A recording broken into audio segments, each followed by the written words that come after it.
What's up, everyone? I'm Morgan Greenwald, and welcome back to MSG Entertainment. Today, I'm going to be talking about a shocking turn of events coming from a company we all know and most of us probably use, Netflix.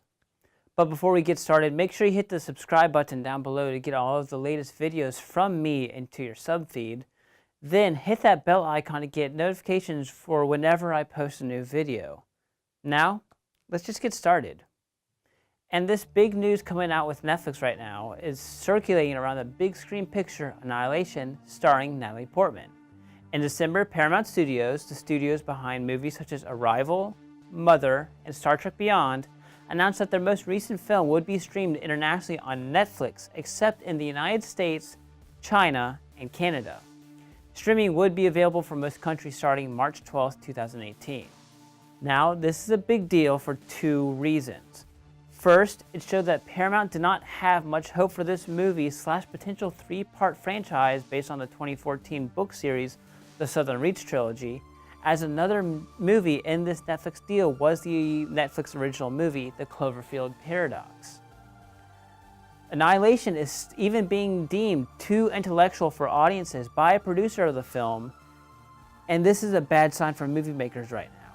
We are now in an age where the public sees cinemas as a place for the biggest movies that Hollywood can churn out.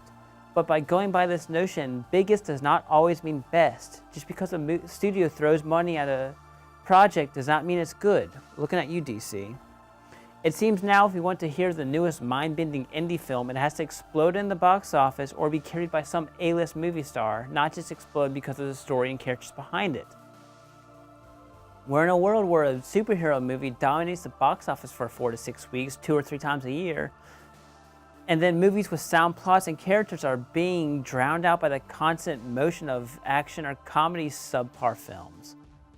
It seems as if only a small audience of moviegoers actually want to be immersed in the worlds of dramas or movies with mind-bending plots, not just fast movies that show lots of pretty colors and explosions.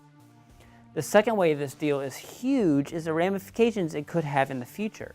With deals like this, studios could ride a second wave of income for a movie by having it skip the process of needing a film to be advertised for the digital and DVD Blu-ray release.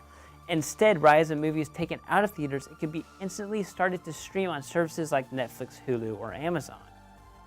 With the transition from cinemas immediately to streaming services, we could actually see the loss of physical forms of movies. Just earlier this year, the large tech-based retail store Best Buy announced that they would no longer be selling CDs after July 1st of this year due to an overwhelming amount of push towards streaming services like Spotify and Apple Music.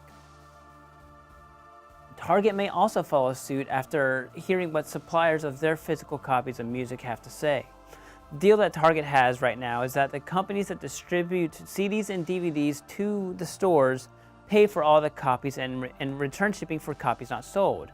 Now, if these companies start refusing to go by this selling model any further, we may see Target refuse to sell physical copies of music and movies. This deal right now with Netflix and Paramount that just seemingly started as a mistrust in a project by a production studio may be the beginning of the end for physical copies of entertainment.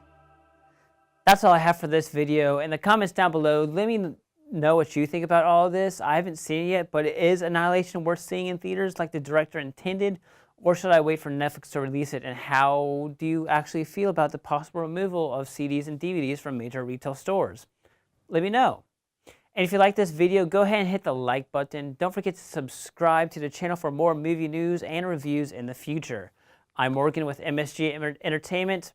I'll see y'all next time.